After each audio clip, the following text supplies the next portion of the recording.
Hi everyone. Today for Bible, we're going back to the book that we were using before the break, which is the Bible History by John Vrooten Hill.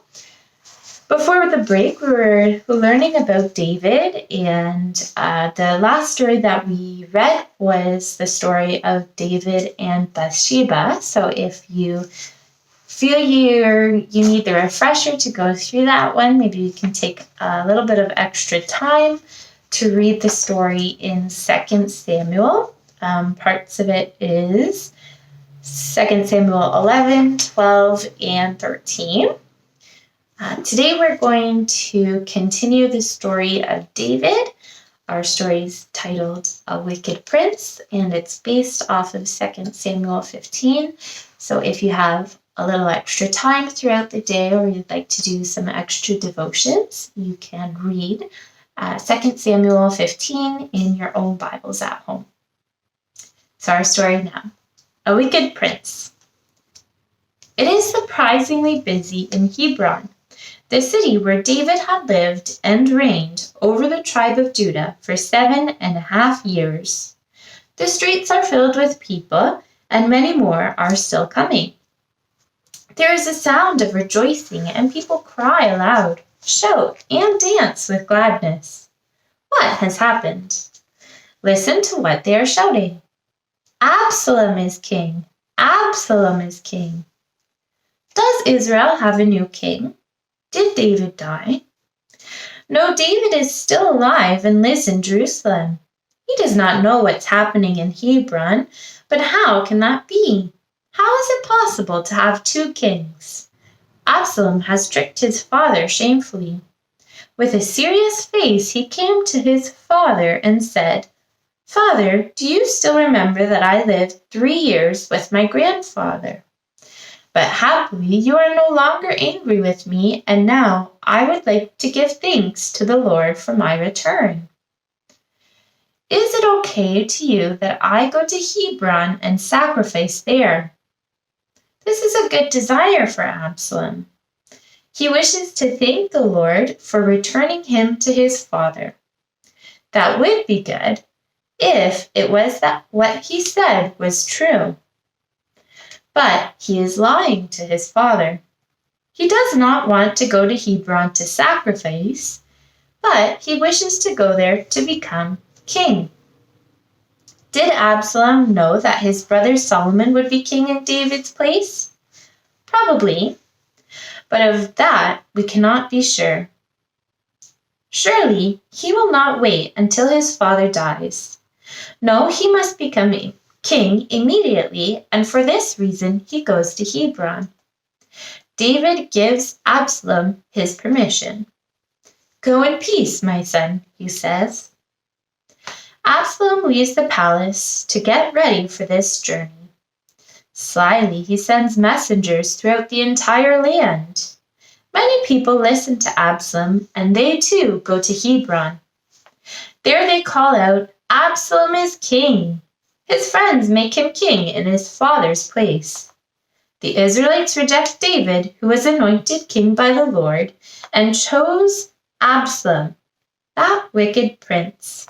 How unthankful! Unthankful and ungodly. Unthankful because David, not Absalom, has delivered Israel from all their enemies. Ungodly because David was the king given by God to the Israelites. A few hours later, a man comes running into the city of Jerusalem. He immediately goes to the palace of the king. "Where is David the king? I must speak to him immediately," he cries with a trembling voice. "O king, I have come from Hebron, where a revolt has begun. Your son Absalom has called himself king. Probably he is already on his way to Jerusalem. I have come to warn you." Do you remember when it was said to David, "The sword shall not depart from your house"? What must he do? Fight? Saddened, he shakes his head. No, that will not do. Probably the people of Jerusalem will choose Absalom's side. There would be fighting in the streets of Jerusalem, and many things would be destroyed. He has no desire for this to happen. Quickly, he makes a decision. There is nothing else to do but flee. It must be done quickly, for Absalom may already be near the city. Away, away, flee from Jerusalem. They go, leaving everything behind. David walks first. His wives and children follow. It was a long, sad line of people leaving Jerusalem. Still, David has friends. His bodyguards march with him, with stern looks on their faces. They will defend their king. They will fight like lions. Strangers also go along, 600 men from the Philistine city of Gath. Go return, David says to them. No thought of that. We will stay with you, even though it costs us our lives, Tyre answers firmly. All of the people weep, for it is so sad to leave the city in fear. A few more men are seen coming. They are two priests, Zadok and Abiathar. They had taken the ark out of the tent, because it also must be taken with them. David is deeply moved when he sees them coming. It makes him feel good that his friends do not forsake him, but will he allow this? Who knows what will happen? I find it very kind of you, he says, but I rather would have you bring back the Ark of the Covenant. If the Lord is willing to bless me, I will return to Jerusalem. If he does not, it's okay. The Lord will do what is good to him. The king waits a moment. He continues, and his voice is sad. You stay in Jerusalem to see what is going on.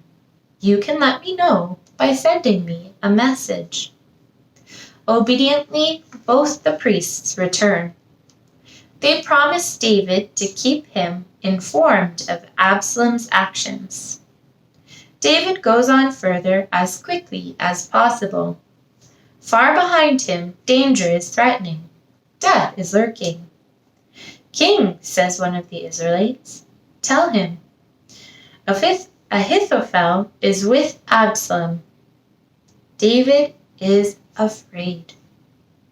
What? He anxiously asks. Is Ahithophel with Absalom?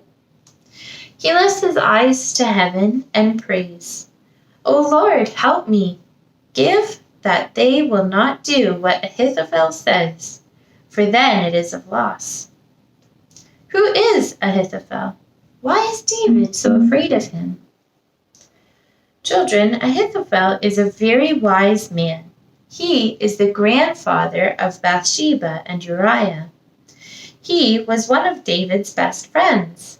He gave David counsel or advice.